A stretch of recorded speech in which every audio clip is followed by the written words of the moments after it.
Located in the heart of northern Punjab, near the town of Kamra in Attock district, the Pakistan Aeronautical Complex, or PAC Kamra, stands as the single most important military-industrial site in the country. It is not just an airbase.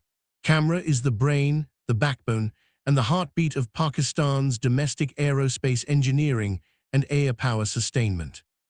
PAC Kamra is situated around 77 kilometers northwest of Islamabad, near the Hazara motorway and the Grand Trunk Road corridor. The location is strategic, not only because of its geographical depth from the Indian border, but also due to its proximity to major military logistics routes and command structures. Sitting at an elevation of around 1,000 feet, the facility is deeply embedded within a fortified zone, surrounded by military housing, checkpoints, radar stations, and air defense systems. The airfield known as PAF Base Minhas features 2 long runways, each over 3,000 meters in length, constructed to support fighter jets, transport aircraft, airborne early warning systems, and strategic mobility platforms. These runways are capable of round-the-clock operations and are complemented by taxiways, hardened shelters, and dispersal pads. PAC Kamra consists of 4 primary industrial complexes, each with a specific role in supporting Pakistan's air power and defense production. First is the aircraft manufacturing factory. This is where the JF-17 Thunder fighter jet is assembled. The JF-17 is a frontline multi-role combat aircraft developed jointly with China. This facility also produces basic and intermediate trainer aircraft such as the Super Mushak and K-8 Karakoram. With its indigenous assembly lines, Pakistan has positioned itself as a regional defense exporter, with clients in countries like Nigeria, Myanmar, Iraq, and others. Second is the Mirage Rebuild Factory. This facility is dedicated to the overhaul, maintenance, and life extension of the French-built Mirage III and Mirage V fighter aircraft. These aircraft continue to be a vital part of the Pakistan Air Force fleet, and the ability to maintain and upgrade them domestically ensures operational independence. The factory also handles the complete servicing of the ATA-9C engine, which powers the Mirage fleet. Third is the F-6 Rebuild Factory. This unit deals with Chinese-origin aircraft such as the Shenyang F-6, the FT series of trainers, and the A-5 attack aircraft. Though these aircraft are being gradually phased out, the facility still operates as a technical support hub for legacy platforms and their spare parts. Fourth is the Avionics Production Factory. This is one of the most sensitive and high-tech areas of PAC Kamra.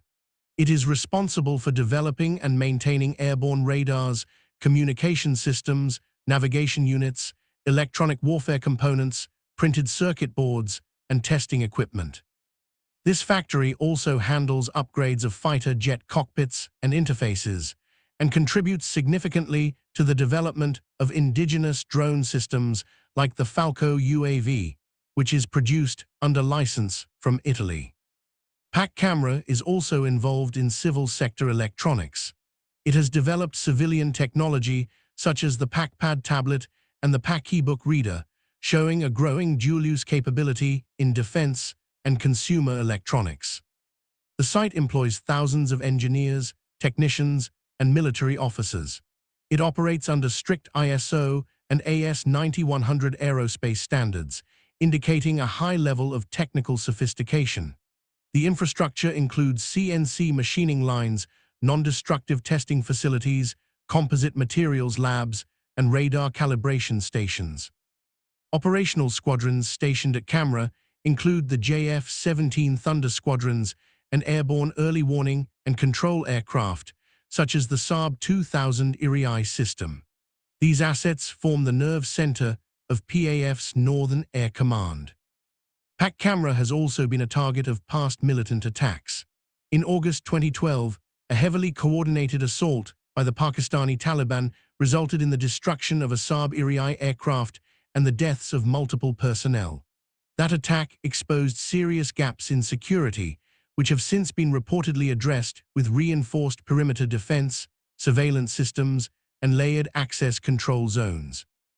In terms of strategic importance, the Pakistan Aeronautical Complex is irreplaceable. It is the only facility in Pakistan capable of producing combat aircraft, overhauling the core of the PAF fighter fleet, and developing indigenous radar and avionics technologies. Disrupting its operations, either physically or digitally, would deal a major blow to Pakistan's military readiness and technological sovereignty. In conclusion, PAC Kamra is not just an airbase.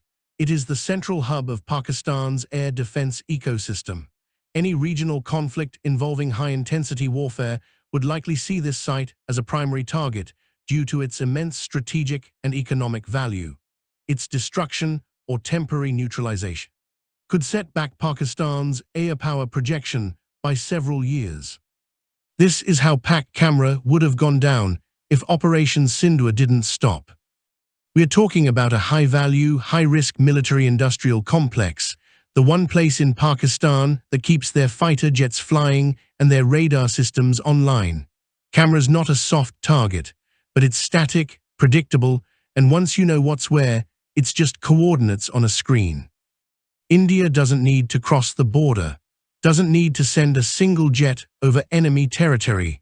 Just load up standoff munitions, drop from our side, and watch the whole complex burn in under 10 minutes. Let's break it down. There are 4 targets that matter. First, the JF-17 assembly hangar. This is their crown jewel. No JF-17s roll out of the PAF without passing through here. Second, the Mirage overhaul bays. These keep their older French jets alive. You kill this, you kill half their strike fleet. Third, the avionics factory. This is where they make radars, drone systems, comms, jammers. It's their electronic brain. Fourth, the runway intersection and apron area. That's where the assets are parked. Hit this, you destroy whatever is sitting out in the open, could be JF-17s, could be an Iri. Now here's the weapon layout. Everything used here was already deployed during Operation Sindoor. We start with Spice 2000s. These glide bombs don't need to enter enemy territory. Launched from Mirage 2000 or Su-30 MKI from our side, they hit hard, go deep, and don't miss. You drop one on the JF-17 hangar, the whole production line collapses. Drop the second on the avionics building, lights out for all their radar and drone programs. Next, BrahMos air-launched version. Fired from a Su-30 MKI deep inside Punjab. Doesn't need to fly over. One missile into the aircraft parking apron, boom, any parked jet, gone. If there's an Iri on the tarmac, consider it scrap metal. Then we have SAAW, Smart Anti-Airfield Weapon. This one's designed to tear runways open. We drop 2 or 3 into the intersection and taxi lanes. Air ops shut down for at least 48 to 72 hours. No takeoffs, no landings, they're grounded. And finally, we use Spice 1000s or 250s to hit the Mirage overhaul building. Smaller warheads, more precision, perfect for taking out tool lines and engine test bays without wasting heavy payload.